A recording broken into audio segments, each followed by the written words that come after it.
Hi, I'm Mark Galis, Sony Global Imaging Ambassador. I'd like to take the opportunity to walk you through how technology has impacted on my own career. Now, the famous photographer Alfred Eisenstadt said that the important thing is not the camera, but the eye. So the question is raised, so does the gear matter at all? Now, I'd have to say that in my own career, I certainly think that the gear has made a significant difference to what and how I photograph. Now, I'm constantly looking for improvements, and I could break those down into 6 key areas that I value as a working photographer. Now, one of the first things that I value is dynamic range. That's the ability for the camera to capture rich detail in both the brightest highlights and also the darkest shadows. And I'd like to be able to do this with a single exposure, not having to bracket those exposures. Now, I also value high ISO performance. Now, this is the ability to capture images in low ambient light and also with reasonable shutter speed so that I don't have to use a tripod. Now, this comes into play when I'm doing fast action images and I need to freeze the image using very short duration shutter speeds. So I might need to push the ISO faster than 3200 in order to get a shutter speed of such short duration that I can freeze the action. I also value the ability to stop the aperture down to an aperture of say f11 or f16 and hand hold the camera in low ambient light just around dawn or dusk is my goal there for high ISO performance. Now, I also value resolution. Some people think that we have more resolution than we need, but I'm currently using all of my 42.4 megapixels on my A7R3 camera. This allows me to crop aggressively. Now, this is great when I don't want to carry focal lengths longer than 400 millimeters. I can simply crop in to that megapixel rich image in order to get the 4K image that I need to display on a ultra high definition monitor. I also value the ability to print very large for exhibition if and when I need to. Now, one of the areas that we've seen significant improvements in recent years is image stabilization. We used to have stabilized lenses and still do, but now we're moving into an era of stabilized sensors, which Sony refer to as steady shot. Now, this gives us again increasing options for hand holding cameras in low ambient light, and typically I'm now accustomed to hand holding a fifth of a second, and when I'm shooting at the first light of day or the last light of day, this is still possible now to hand hold the camera and even close the aperture to increase the depth of field. I also value, especially on the later model alpha cameras that I'm using, the increased AF performance, something Sony refer to as their 4D focus. Now, not only do we have a bigger spread of AF points, but we're also have the ability to track rapidly moving subject matter that's coming towards the lens, and the camera can faithfully track that. And I want all of the above, but I want it in a camera that is highly portable. I do value the ability to travel with 7 kilograms or less on my backpack or in a messenger bag. Okay, so let's go back in time. 2009, obviously analog photography had more than a century to mature some of the finer points of that technology, but I believe digital came of age just after 18 brief years. Now, for me, the landmark year was 2009. I saw a full-frame Nikon sensor that allowed me to capture this image. This was captured handheld in quite a dark forest using 6400 ISO as the setting. I needed that ISO to basically freeze this wildlife so it wasn't blurry. And for me, this was told me that digital had really arrived. Now let's roll back in time. I graduated in 1980, and when I'm using analog film emulsions, This was my last project at my undergraduate degree.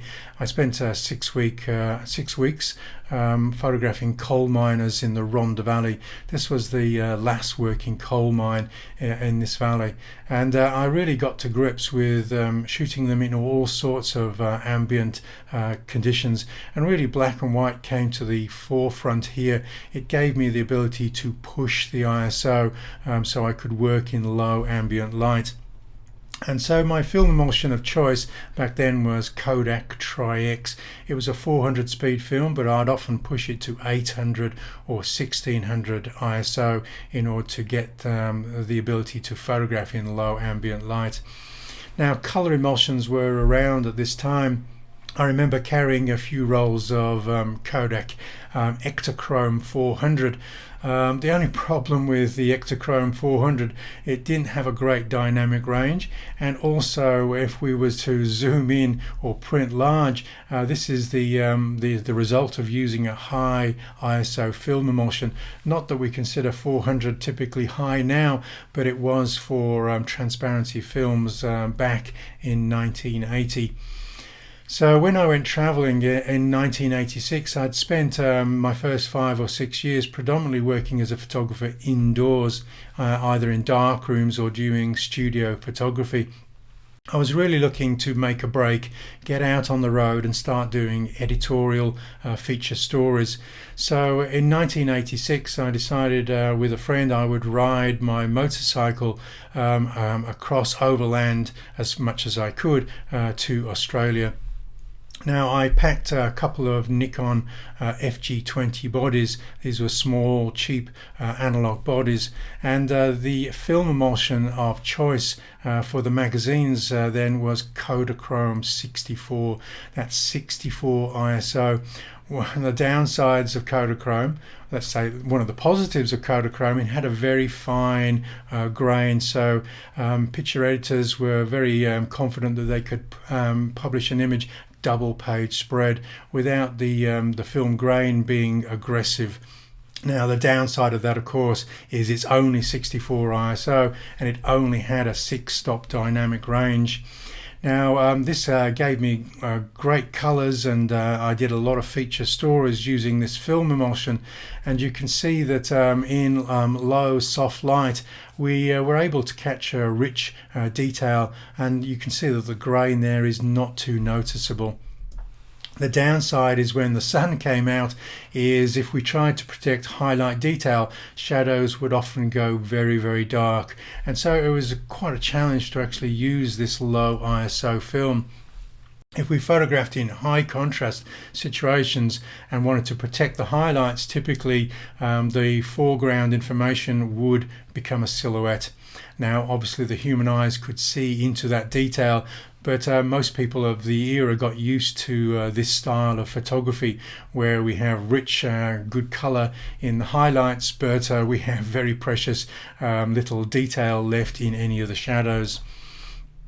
Now, I would have to say for me the digital revolution didn't start with capture devices. It started with the post-production. It's a bit of a chicken and egg scenario here. Actually, the way we processed images arrived before we started capturing images digitally. And this happened in 1990 with the release of the original version of Photoshop 1 in 1990. I encountered this when I started first doing my first teaching in early 1991.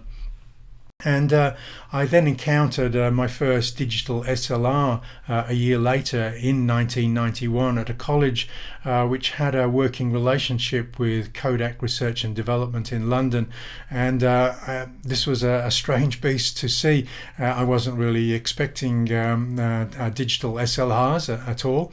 This was a 1.3 megapixel camera. It had a retail value of between 20 and 25,000 US dollars. The camera is pushing the images down to the box that we see underneath it. This converted the digital signal back to an analog signal, and the two really couldn't be separated when you were working with the camera.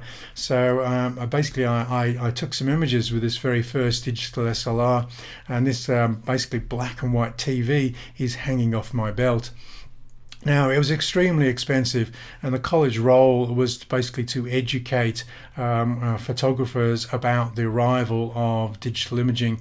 I would have to say that the technology didn't progress as quickly as I was imagining, and the prices certainly didn't drop quickly either. So although digital capture had arrived, because it was extremely expensive and low resolution, most photographers just carried on using analog film emulsions. When I didn't have the constraints of traveling light on those most cycles, I was now using medium format film when at all possible. So I was using a Mamiya 6.7, Mamiya 6.45, with medium format film. One of the advantages now of the digital revolution is that we could digitize this film, and I was certainly scanning not the transparencies, but I was also now scanning the negative film emulsions. The ability to use color negative with its higher dynamic range was certainly great, and we could keep the noise small because the film emulsion was large. So there was certainly advantage to using larger format film. Now, this is actually a black and white image that I captured, but have then converted into black and white, even though it was a color emulsion that I was using. And certainly the grain is a lot smaller than that 400 ISO Ektachrome with 35mm that we saw earlier. So one of the questions still arises now is, does size matter, or does size still matter? It made a difference with analog being able to use larger format film. I still think it makes a difference even now, is if we can use larger sensors, it makes a difference to image quality. And to give you an example of this, I'm currently using full frame sensors, but there are a range of different sizes of sensors on the market, right from the teeny tiny sensors in our mobile phones to the 1-inch sensors, the micro four thirds, the APS-C sensors, the large full frame sensors, and even now medium format digital sensors. Now, to give that into perspective, the Olympus and Panasonic cameras uses micro four thirds, and you could park 4 of those micro four thirds sensors onto my full frame sensor. So in some instances, in some conditions, it's hard to actually notice the difference between what we've been capturing and the size of the sensor we've been using. But in some instances, it does make a difference, and we're going to be looking at some of those differences later in the presentation.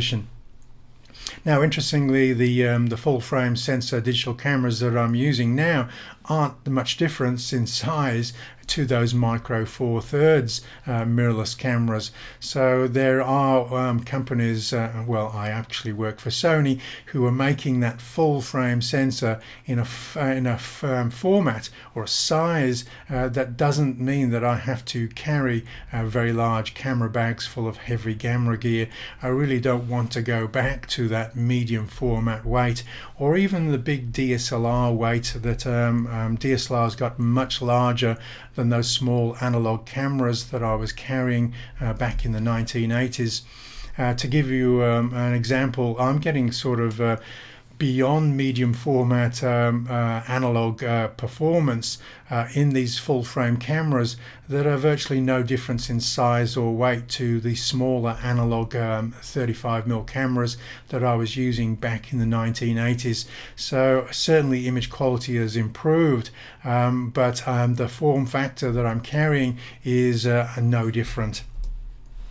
Okay, and we can actually look at how Sony have managed to get large sensors in a range of their smaller cameras.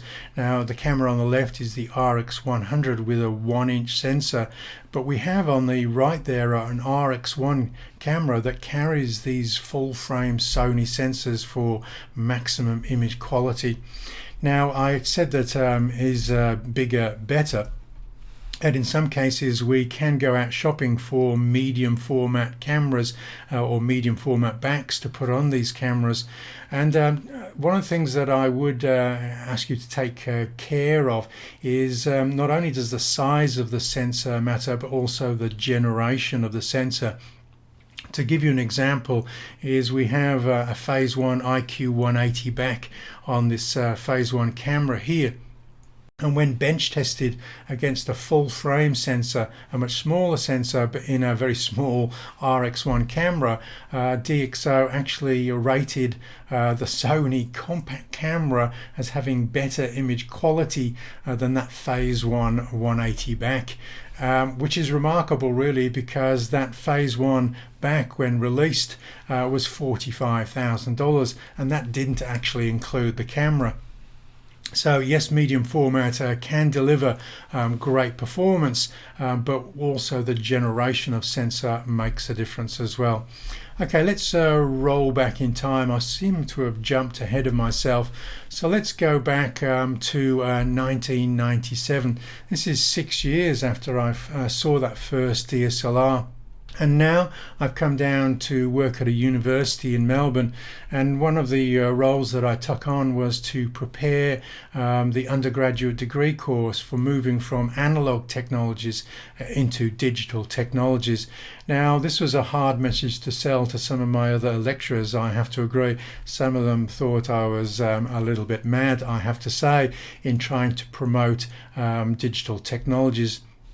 I wasn't looking for a quick conversion. I was looking for a backup plan for the time when film might either become difficult to acquire or the time when digital resolution increased and started to surpass the qualities that could be achieved by film. But arriving at RMIT University, the affordable end of digital capture just wasn't there. Back in 1997, we were looking at 0.3 megapixel cameras saving files onto floppy disks, which had a maximum capacity of just over 1 megabyte.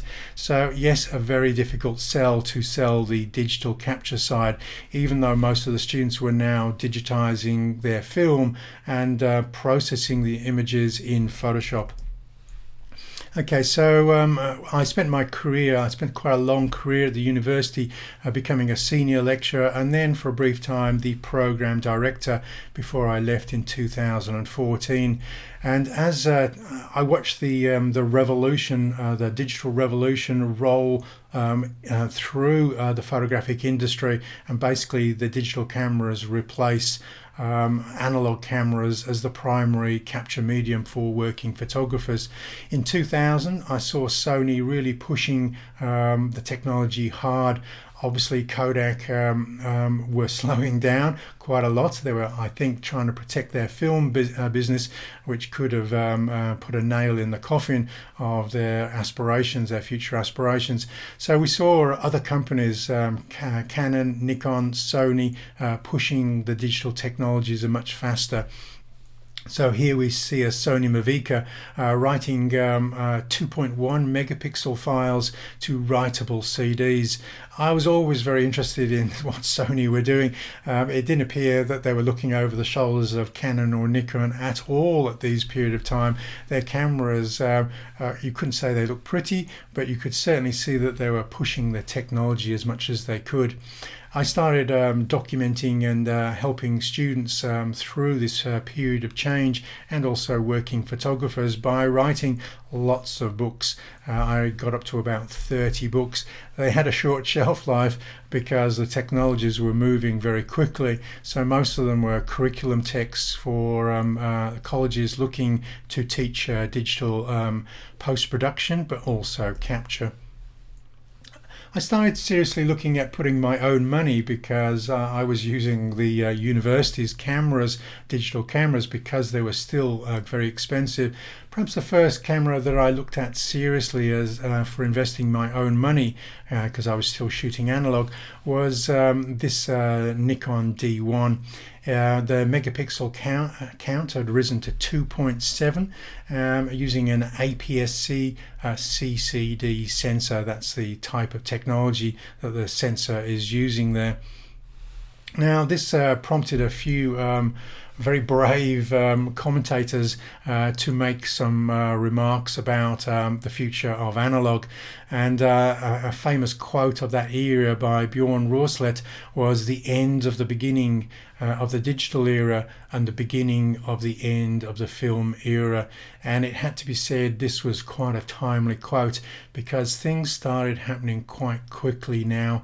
From that initial 1990 for the software, 91, things had moved reasonably slowly, but the pace started to pick up really aggressively now.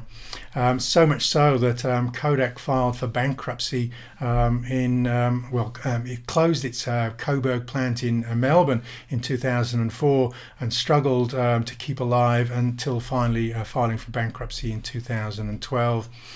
Now, the early sensor technology was using something called CCD, charge coupled devices, and these were the majority of the sensors that we saw in the Sony cameras, and Sony were making sensors for Nikon as well. There was another type of technology being used and exploited, however, and that was coming from Canon. In 2002, we saw a massive leap in megapixels in resolution, and this really certainly was a landmark camera. 11 megapixels was enough for a working photographer to go full page, even at a push double page spread. It had the ability to shoot in a low ambient light because we could raise the ISO, and some of these benefits were coming from this alternative sensor technology called CMOS sensors, and CMOS sensors is what most people are currently using now. This was the future of sensor design. Now they use a Bayer sensor array, and they also have what's called a rolling shutter. Not all of the sensor sites are exposed at the same time, i.e. it's not a global shutter. The sensor is scanned from top to bottom typically, and the information is pulled off over a period of time. Now this does create a rolling shutter effect, sometimes also known as a jello effect, that movie makers tend not to like, because it can distort the shape when we're panning cameras when shooting movies.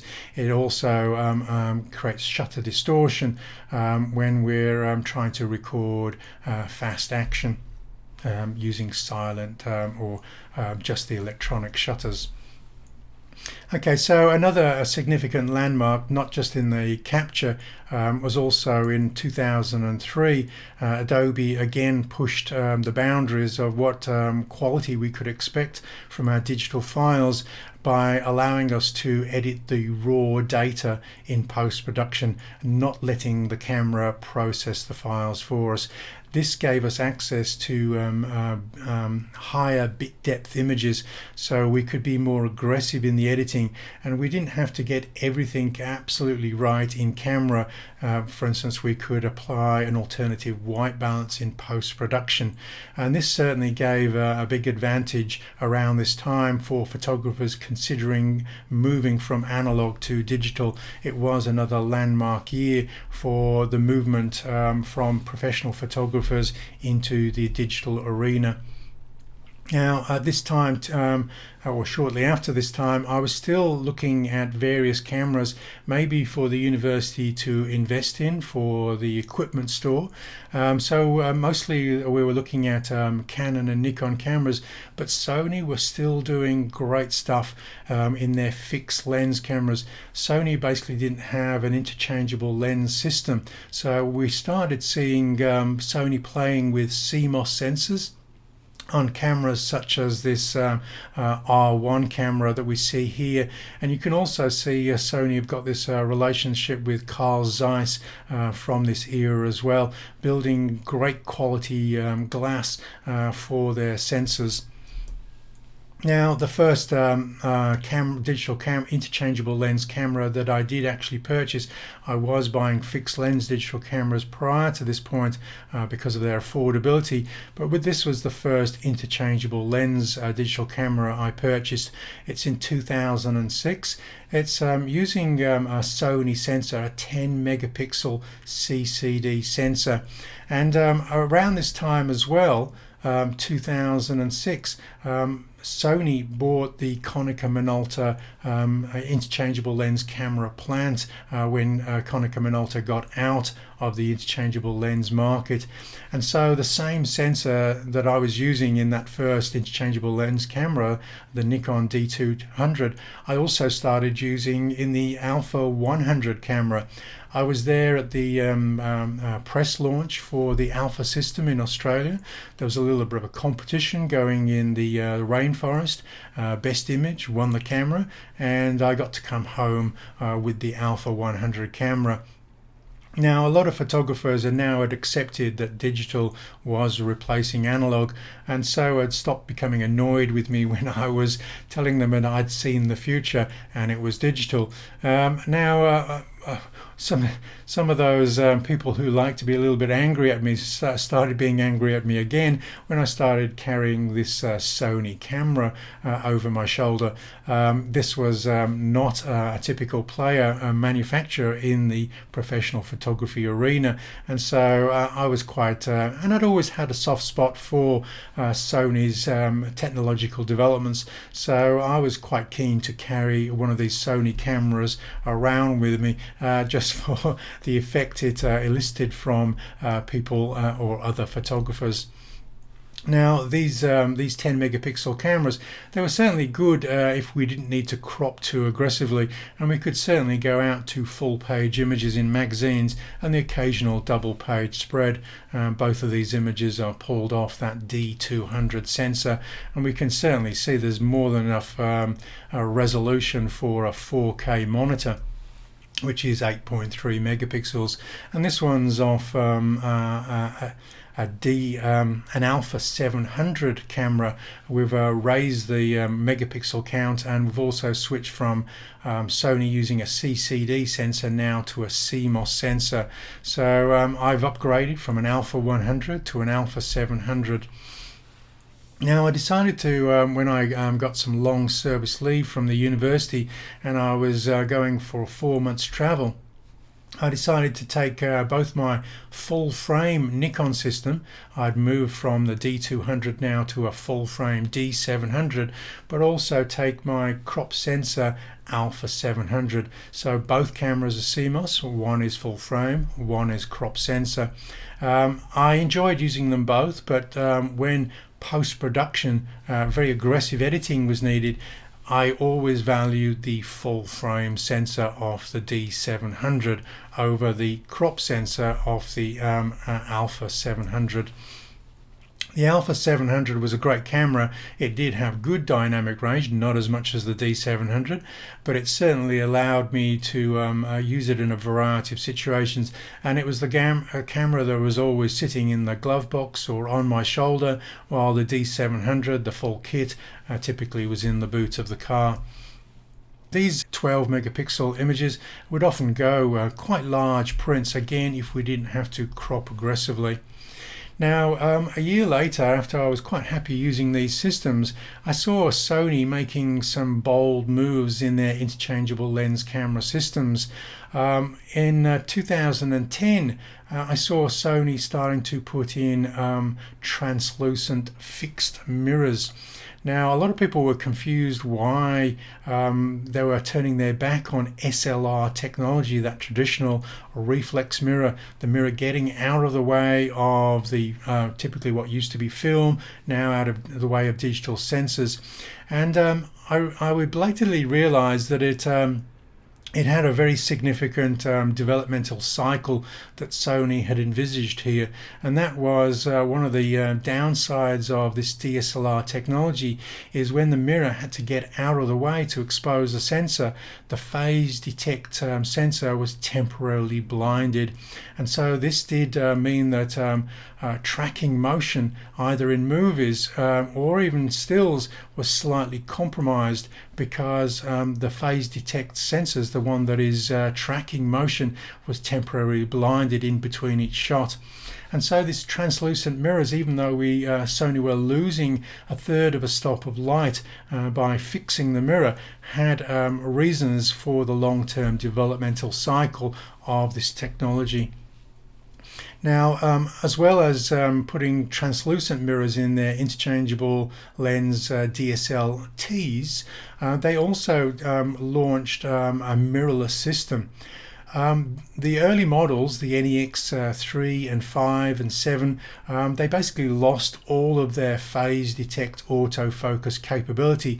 So although they were light, and I enjoyed using an NEX7 camera at this time because I could put it in my jacket pocket, basically they had accurate contrast detect focus but had no phase detect autofocus, i.e. they were not great at capturing quickly moving subjects. Now, the wonderful thing about these mirrorless cameras, and why a lot of people loved these mirrorless cameras, is you didn't have to accept the lens lineup from Sony. The adapter companies started moving in, and we basically started seeing these Frankenstein hybrid cameras emerging.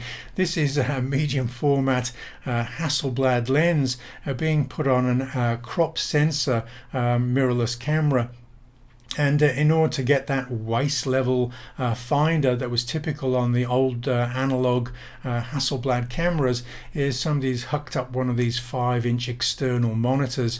A beautiful idea. And so you could see that a lot of old vintage lenses were being given a new lease of life on these mirrorless systems. Basically the adapter taking up the space where the mirror box would typically have been. And certainly I enjoyed, as well as using my interchangeable lens DSLR, DSLT technologies, I was also using one of these mirrorless cameras. I basically would never go anywhere without a camera, but the camera of choice to put in a jacket pocket obviously was a mirrorless camera, and this image was captured on an NEX7 camera. I didn't have to wait too long to see Sony weren't going to abandon phase detect autofocus for their new mirrorless systems. In 2012, the NEX6 was launched, and I saw, not only was I picked up as a Sony ambassador to use their DSLT technology, but I also started using these NEX cameras with phase detect autofocus built onto the sensor. Basically, the ability to build this technology onto the sensor was giving the sensor depth perception. We could, the sensors would now know exactly how far the subject was away from the sensor, and then give instructions to the lenses to focus on something that is constantly moving, continuous autofocus.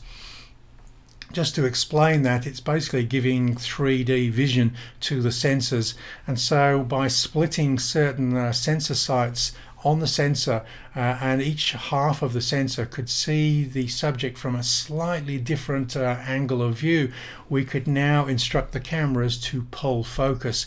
This is captured on an A7R3, rapidly moving jet coming across. This is not a cropped image, but so moving exceptionally rapid, and the camera is pulling focus as this Super Hornet does a turn right in front of me. Okay, so sensor phase detect autofocus had arrived on sensor, and around this time, as I said, 2012, I now became a Sony ambassador for Australia using their A99. Certainly the mirrorless cameras hadn't come of age at that time, so my working professional kit was still the full frame DSLT technologies, T for translucent. One of the things this technologies also gave me above and beyond my D700 that I'd let go when moving over to Sony was not just the great Sony sensors that I'd also enjoyed in the Nikon cameras, but also the ability to record high definition movies at high frame rates, such as we saw in that movie clip there. And that obviously, movie clips was just not an option on my full frame D700 camera. One of the things that I hadn't been expecting when moving over to Sony, because when I was picked up by Sony, they didn't actually tell me what the A99 would feature. Typically at that time, Sony were the high-end full-frame cameras. The Alpha 900 were using optical viewfinders. And so when I got delivered the A99, I have to be honest and say I was surprised with the electronic viewfinder. Obviously they'd taken on the SLT technology for their high-end full-frame camera. And so it was not a love at first sight, but it certainly became, I saw the great advantages of using electronic viewfinders over optical viewfinders. It gave me that what you see is what you get view. And in low ambient light, the monitors or viewfinders would basically ramp up, so allowing me to see subject matter in low levels of ambient light. I remember taking this picture of this guy sitting on the bench, and I actually didn't know there was a guy sitting on the bench looking at their mobile phone until I put the camera to my eye. Such was the low level of ambient light. I was also pleasantly surprised by obviously the DSLT technology was to keep full continuous phase detect autofocus, and I was pleasantly surprised that, well, not surprised because I really wanted it to happen, but that phase detect autofocus gave me reliable focus tracking with fast moving subject matter. Now I did quite a few projects with that A99 technology. This is an image of me capturing in an indigenous community. The photograph is taken by the UNICEF photographer Giacomo Perozzi, and this is a little clip from a movie I did for UNICEF, and one of the things that I found was great with this camera was the ability to move quickly between stills capture and movie capture.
Okay, so you can quickly see that traveling with a single camera kit, I can basically use the memories on the top of the shoot mode dial to switch between singles capture and the appropriate settings for shooting movies.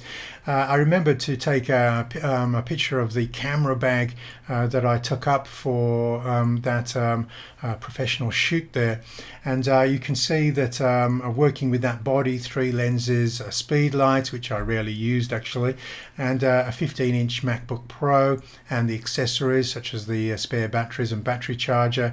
No tripod, I carried that separately, but that was 11 kilos. Now you have to remember that the carry-on weight limit for one of these bags on an airline is 7, so a lot of photographers like myself would try and put their laptop in a separate laptop bag, and also try and pretend that their bag isn't actually overweight when they get to the check-in. So I was more than welcoming over a system that would allow us to shed a few kilos, and this happened in 2013, just a year after I became a Sony ambassador for Australia. I was shown this camera. Two pre-production models were put onto the table, the A7 and the A7R, and I was asked what I thought.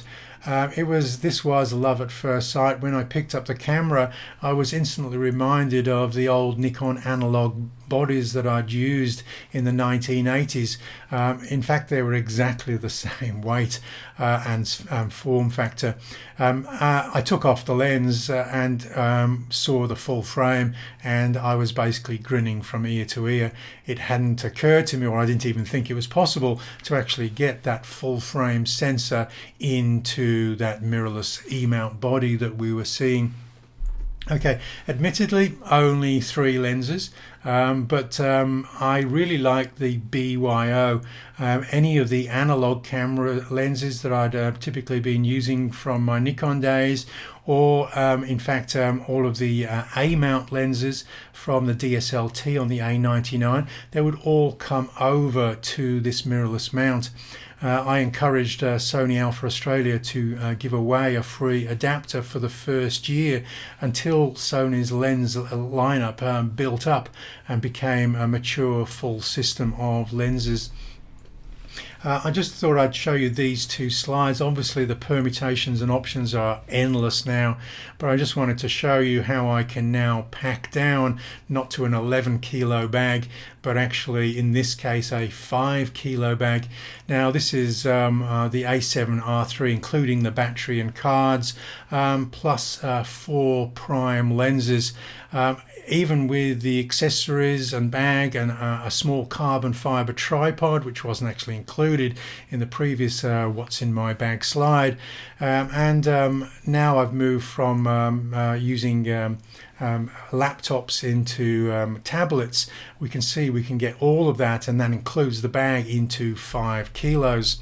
An alternative, if you're a photographer who was wanting to use zoom lenses, there's an A7R3 kit with 12-24, 24-105, 100-400, and the tripod, the carbon fiber tripod, the bag, accessories, and iPad Pro, all coming in at exactly 7 kilos. And so I think this system has certainly matured, and I no longer have to pretend my camera bag is underweight, because invariably now when I board a plane, my camera bag is under that 7 kilo carry-on.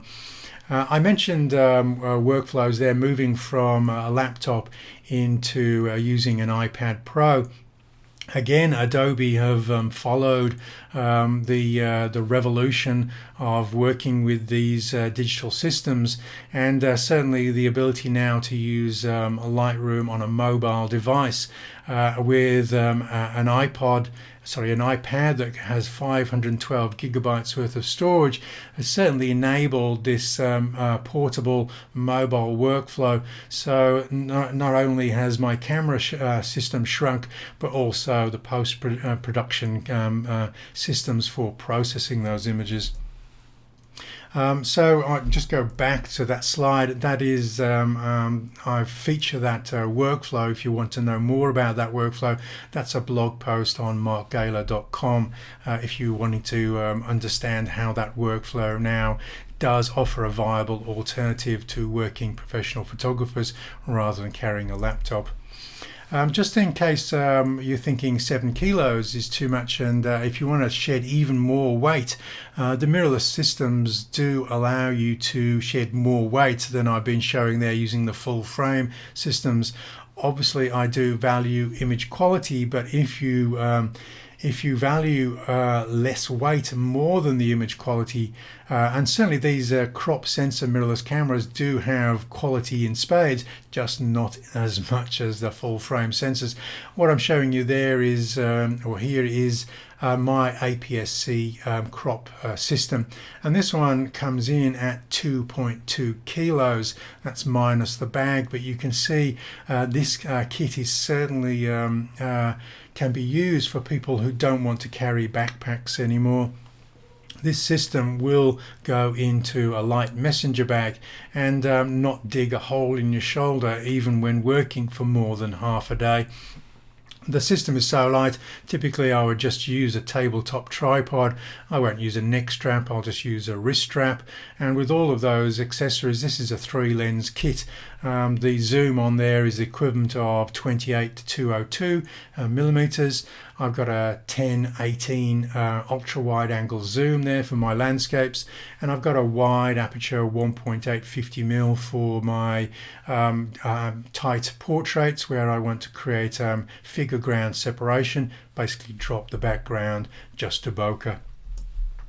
Okay, so I still actually use the APS systems when I want to travel light and I don't want to advertise a pro photographer as at work, and I'll often use the crop sensor systems for shooting street photography. This one captured on an A6300 camera. If you're looking at the settings that I would typically use when using these cameras, again, I have a couple of blog posts for the camera settings and also an overview about often why I go into full manual mode when shooting street photography. And again, you'll find that on my blog. Okay, so 2014 I was introduced to a lower resolution camera by Sony, again as a pre-production camera. It was the A7S, and when I looked at the ISO settings, I realized this went up to 250,000 ISO, and I instantly realized what this camera was all about.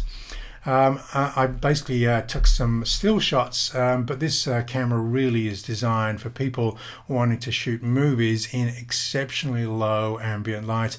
When I took this shot, a pre-dawn shot, I remember coming down onto the beach. I couldn't actually see where I was walking. I could have used the light from my mobile phone, but when I put the camera to my face and framed this up, I realized the camera could see everything that my human vision failed to see. I could basically compose, frame, and then do these 2-minute exposures with the camera on a small tripod on the ground. The movie industry obviously embraced this capability, and often we see these A7S cameras taken into big Hollywood productions simply because it is still the best sensor for shooting in very low ambient light.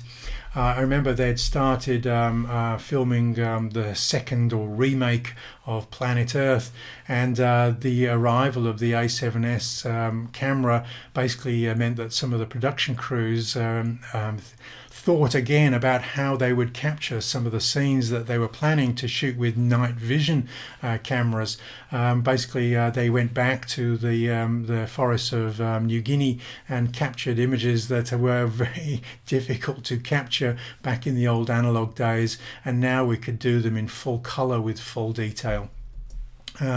Again, just to show you how well these cameras perform in low light, there's a link to a movie you'll be able to pick up on YouTube called Moon Riders. This is where a crew basically put an A7S camera in a quadcopter and basically took that over the Matterhorn and filmed these two guys riding down on their BMX bikes, and the only light is coming from the moon and the headlights of these two bicycles. So just showing you how capable these cameras were. Obviously, moving into mirrorless, the original mirrorless cameras lost the phase detect autofocus, but regained them with that NEX6 and then all subsequent models. All of the cameras lost their steady shot when moving into that mirrorless.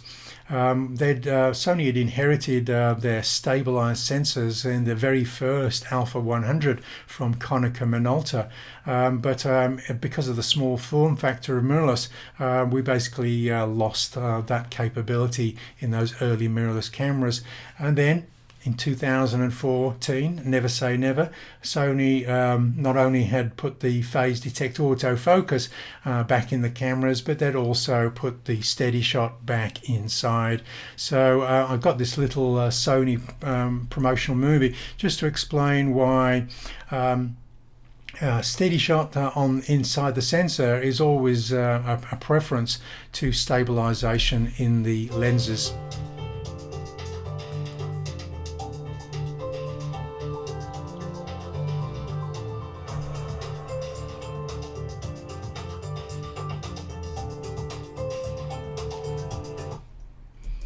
Okay, so there's the promotional video. So instead of getting 2-axis stabilization like a vibration reduction or stabilized lens, we're now getting 5-axis stabilization.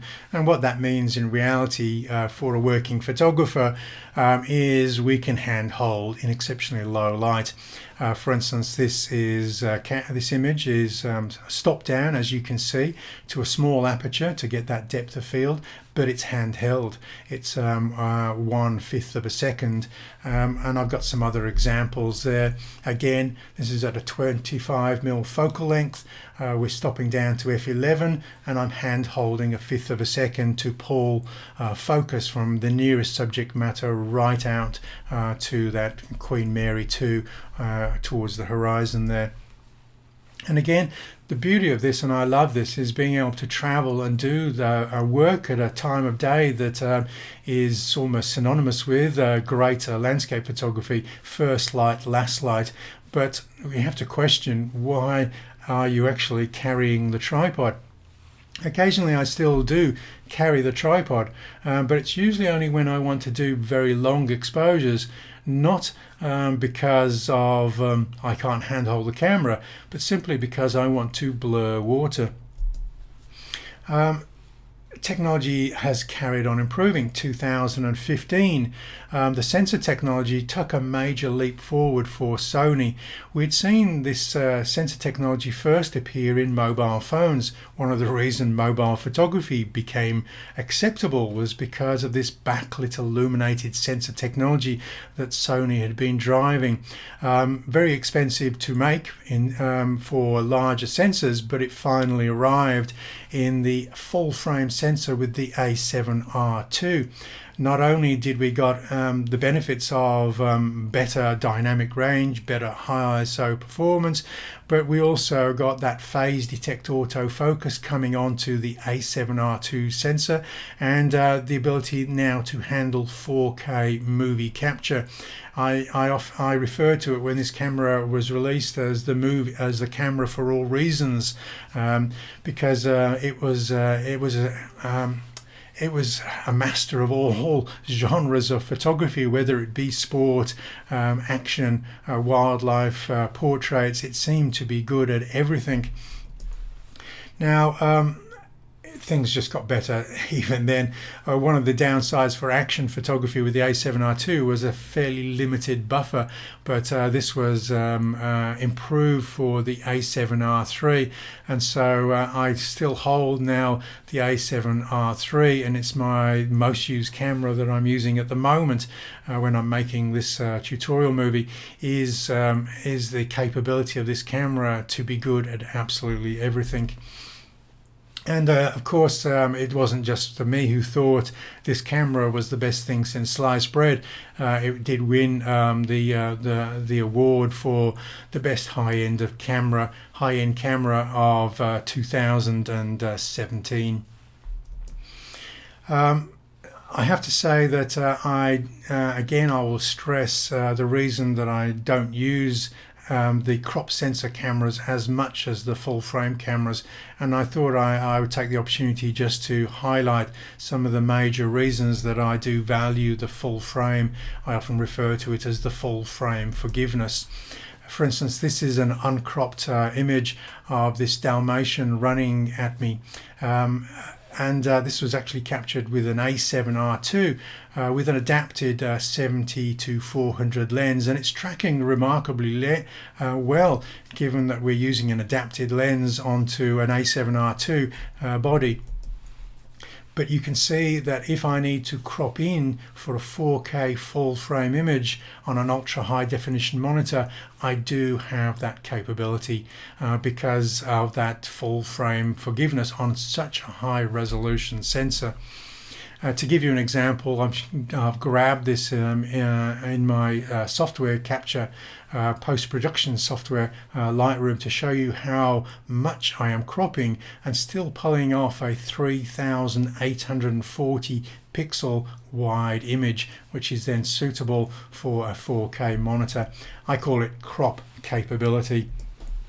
And there is the cropped image without having to interpolate or add more pixels. It would simply fill an ultra high definition monitor.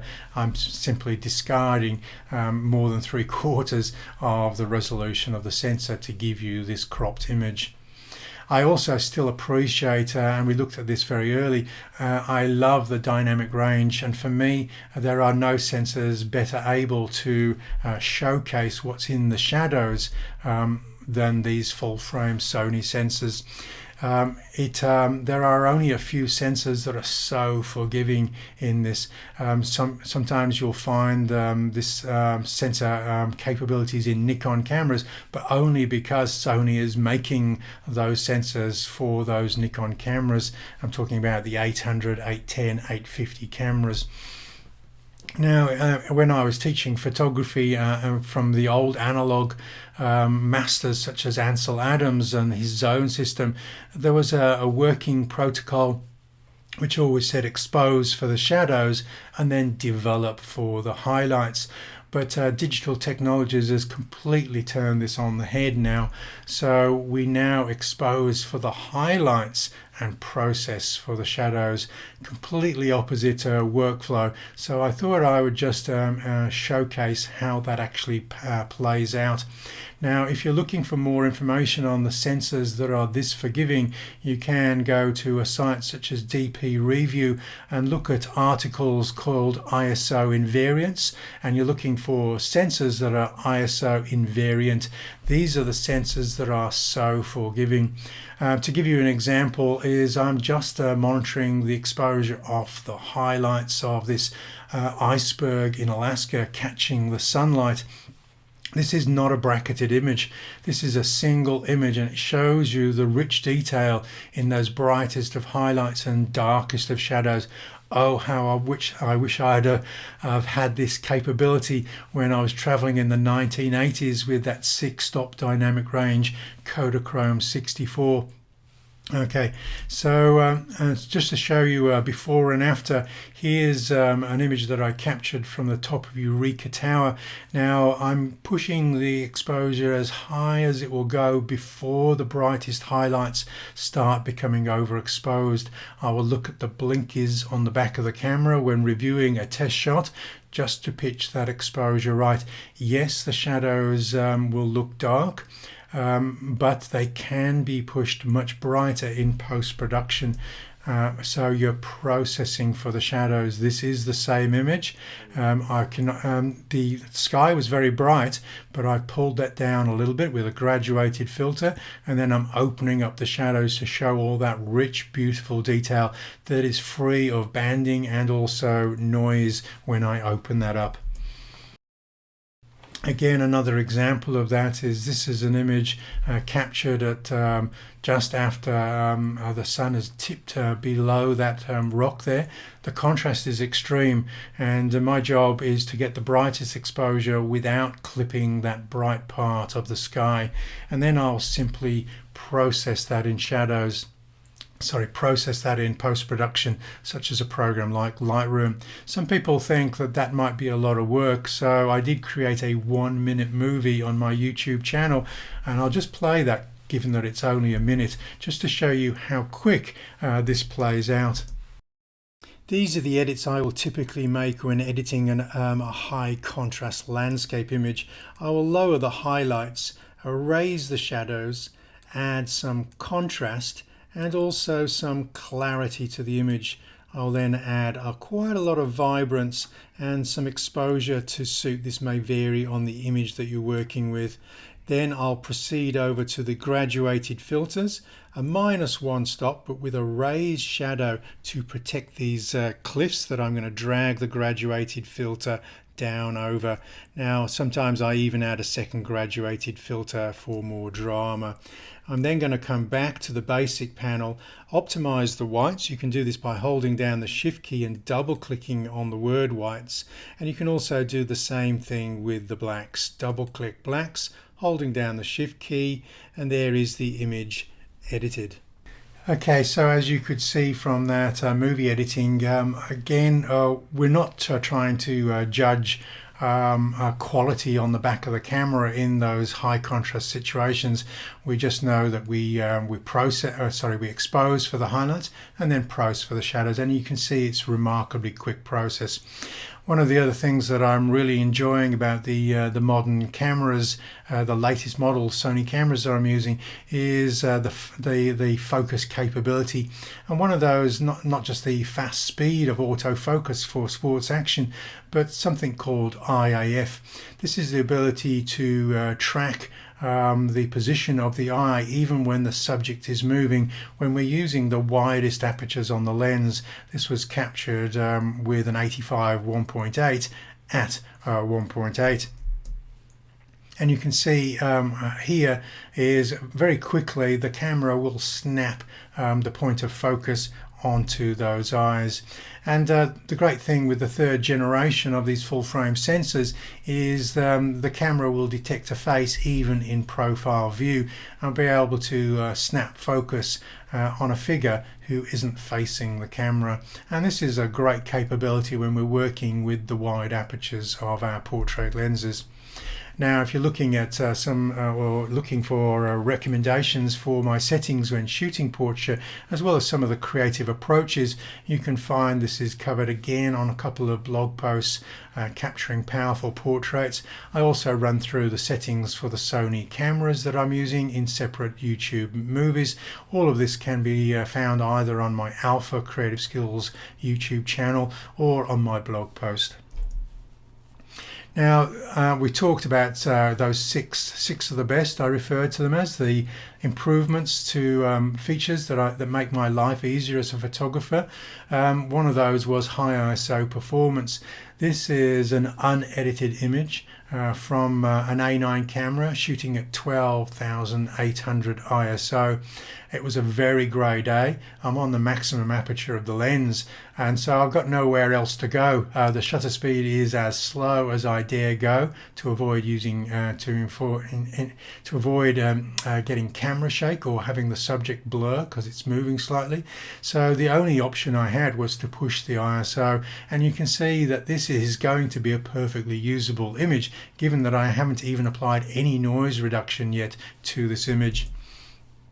And to show you the high ISO capability is I will prepare to work in very low ambient light without using flash. I do like to preserve the real light, if you like, in the situation when doing editorial, if at all possible. So this is an A7S II working at 12,800 and going even higher, 51,200. Now the only light source is the light source coming from the mobile phone, and yet it is still usable. I could probably still imagine a magazine pushing this across a double page spread, even though I'm using 51,200 ISO. One of the other advantages to my A7R3 camera is something called pixel shift multi-shooting. I'm already blown away by the amount of detail that some of the sharpest lenses Sony have when matched to such a high resolution sensor. But we can actually even milk even more detail from this camera by doing something called pixel shift multi-shooting. One of the downsides of the current technology we've got at the moment is each sensor site is either dedicated to red, green or blue. Not each sensor site can evaluate the color depth from the entire color spectrum. Only by a process of interpolation does it become a true RGB full color image. So this is Sony are basically working around this by deciding that you can actually take 4 separate shots, moving the sensor 1 pixel in each direction to get a true full RGB information in each sensor site.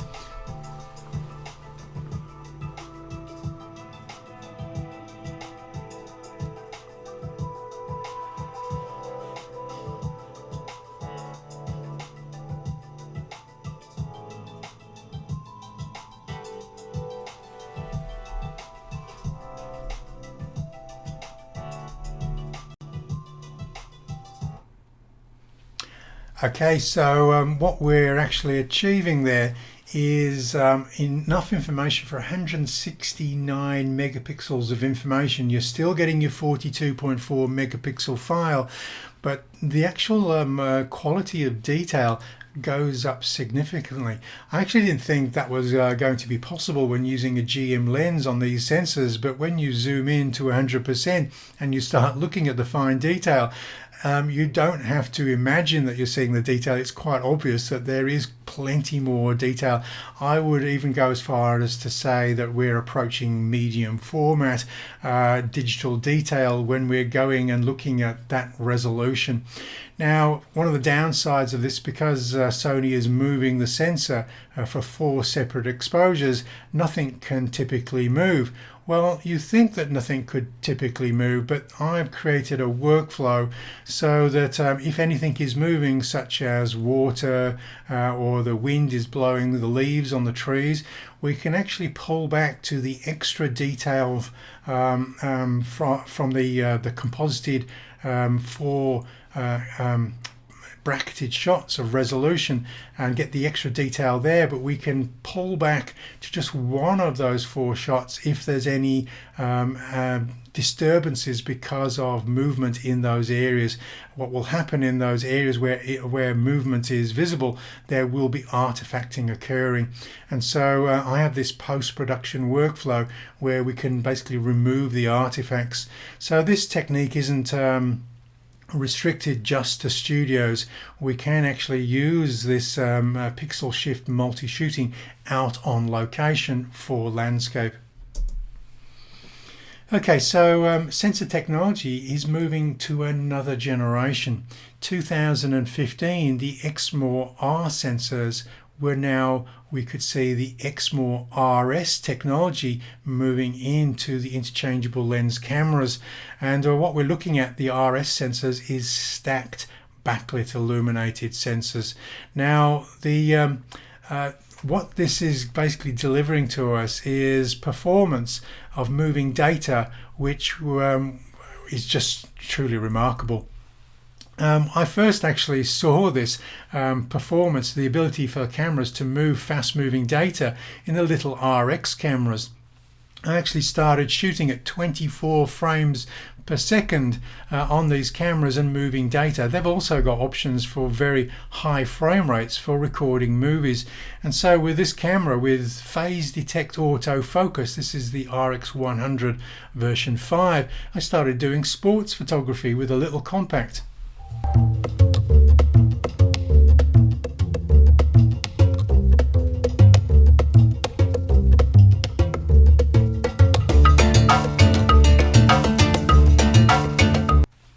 Okay, so that was an extract from my RX100 movies, but obviously, as I've said, I do like my full frame cameras, and so that stacked RS sensor arrived in the A9, and this is truly a landmark camera. Everybody thought that there was a lot of hype around this camera, but I assured you, and I actually did movies at the time, where nothing about what people were saying about this camera was hype. It was basically we saw the future. Now basically we could now record images at 20 frames per second on a full frame sensor. Not only such a high frame rate, but doing it without even using a mechanical shutter. Okay, so I've always been fascinated with shooting motion. I always loved the work of Edward Muybridge way back in 1878 when he took his pictures of these horses moving just to prove that a racehorse would have all of its hooves off the ground at a particular point in its gallop. And when Sony released this technology, the ability to shoot at 20 frames per second and track rapidly moving action, I was amazed that they did it in this form factor of the mirrorless camera. Just to give you an example of the really high-end sports cameras and their physical size, I put this camera alongside a Nikon D5 camera. Not only was the A9 faster and smarter, it was also significantly cheaper at the time of release, and Sony have since discounted it even further, so it's now thousands of dollars cheaper, even though it outperforms the traditional sports cameras such as the Nikon D5 and the Canon D1X Mark II. It is better in every regard. And one of those improvements is the ability to not have to use a mechanical shutter. If motion becomes erratic or we're having to move the camera to pan with erratically moving subject matter, it's much better that we don't have to do that with any blackout. With the blackout, typically with a DSLR, would not only be the mirror moving, but also the mechanical shutter coming in front of the sensor.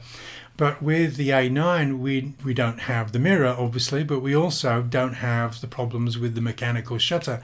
Now, CMOS technology had that rolling shutter. Basically, not all pixels are exposed at the same time. It's not global shutter technology. Well, not yet anyway.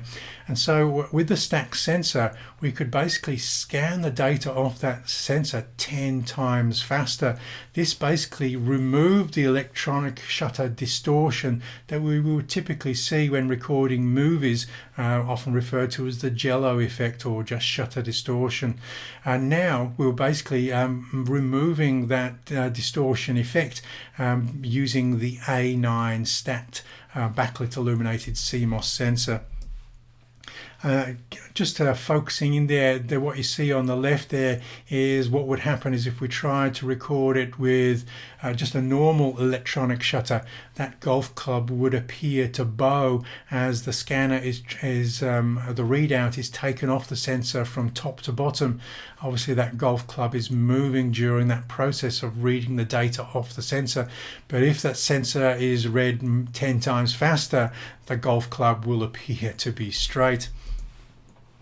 And just so you appreciate tracking fast-moving objects with no blackout, this is a little glimpse from a Sony promotional movie showing the tracking happening to this skier.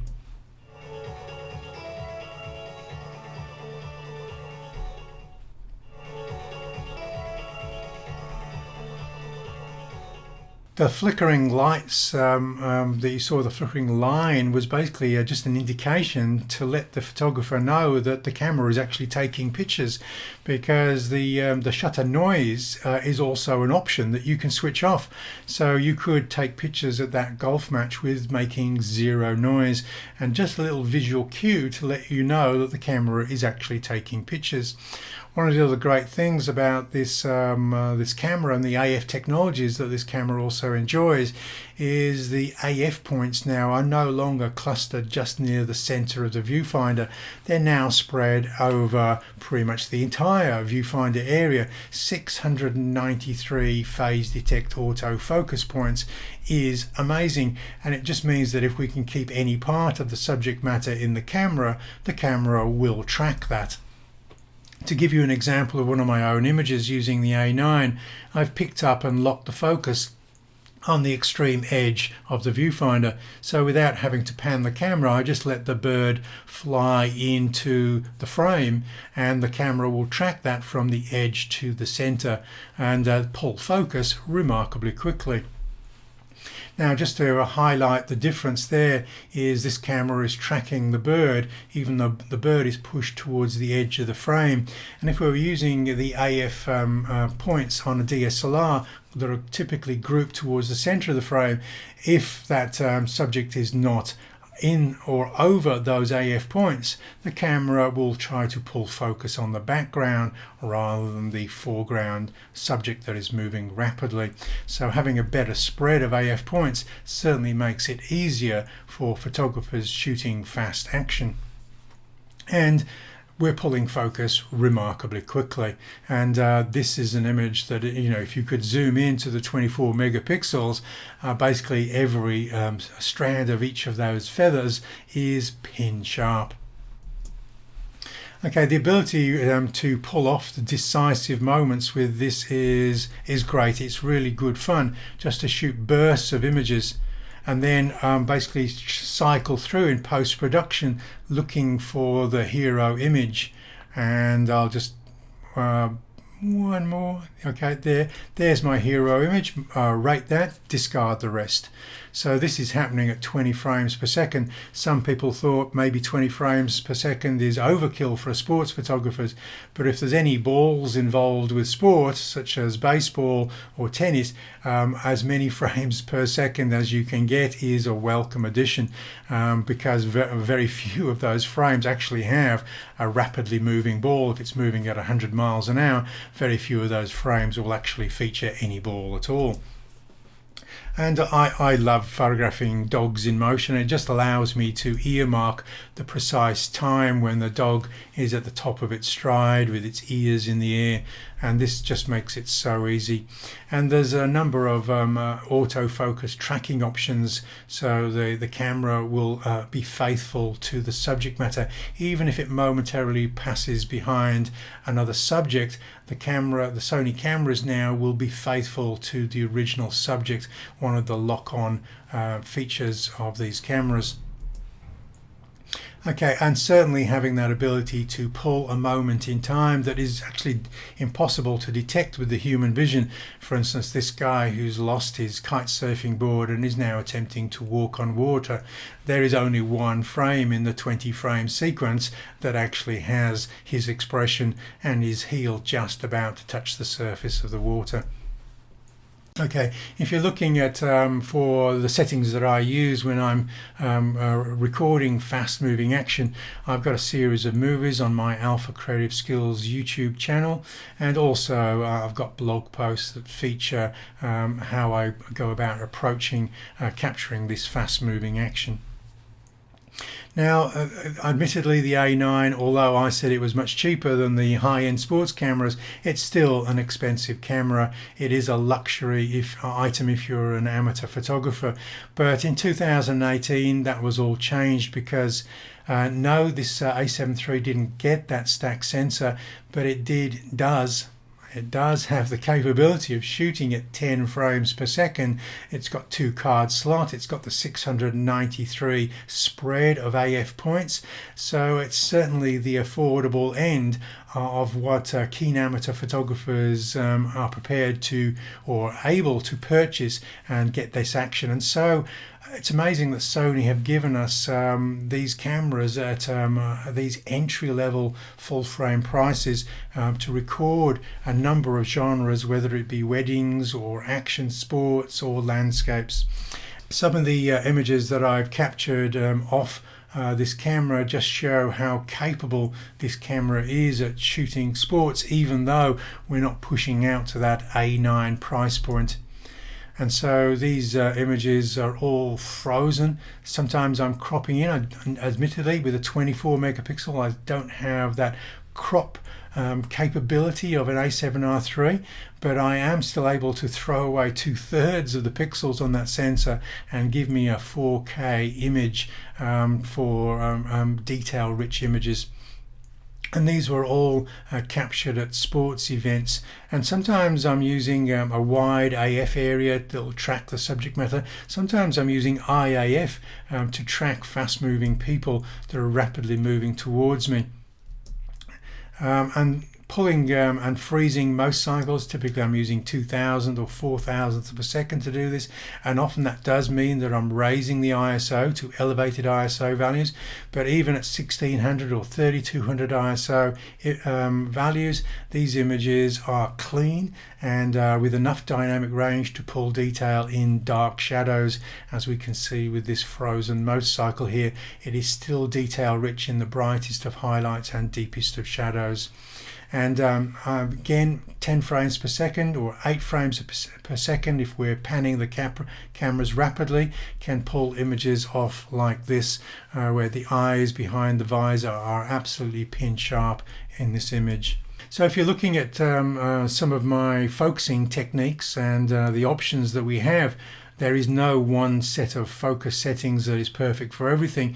And I explain the best focus settings for a number of different genres, and when to shift settings when the primary settings don't always deliver what we're expecting. The ability to use custom buttons to shift between one group of settings and another is important to the success of what I do as a photographer, and I outline all of those focus techniques in this blog post, and also an Alpha Creative Skills YouTube movie. It's my focus masterclass movie. It does run for an hour, but you will be more knowledgeable after having watched this movie about the most appropriate focus settings for pin sharp images each and every time. Okay, so one would think that we've got everything that we need right now, but there's always a little bit more. They once asked the richest man in the world how much was enough, and his answer was just a little bit more. And I would say I can imagine using more performance than I'm currently using in the cameras now. So the question is, where to from here? What does the future hold? Interestingly, some of the major research and development that is being done is not from the traditional players such as Canon and Nikon. It's coming from Panasonic, Fuji and Sony, and this is because the focus has moved towards sensors. And one of the most interesting areas of development is something called organic sensors. Now, some of the initial claims coming from these sensors in development is something like 29.2 stops of dynamic range.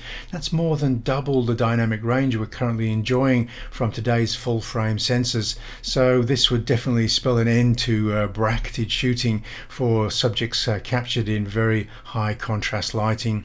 Now also Sony are pushing forward development of global shutters. Now the A9 camera with its very fast readout from that CMOS sensor has gone part of the way of removing the problems with the rolling shutter, but a global shutter really is the holy grail for exposing all sensor sites at exactly the same time. Also an interesting area for research and development for Sony is something called StarVis, the ability to pull rich detail of subjects illuminated with nothing more than star illumination. Okay, so not just the moon, but no moon, just the stars. And already they're getting some results from this area of research and development. Another thing that we still will be using, even with global shutters, is we're still using the Bayer array of RGB sensor sites. Now, the pixel shift multi-shooting was a way to combat that, to give each individual pixel true RGB information. But the problem with that is separate exposures. So if we can get vertical color separation on the sensor, i.e. each pixel is fully receptive to all wavelengths of light, red, green and blue, then we're going to improve the resolution and detail of the sensors that we're currently using. Okay, so the question is, or started with, does the gear make a difference? And I think you'll see that from this presentation, it certainly does make a difference for some photographers in what they can photograph and how they can photograph this.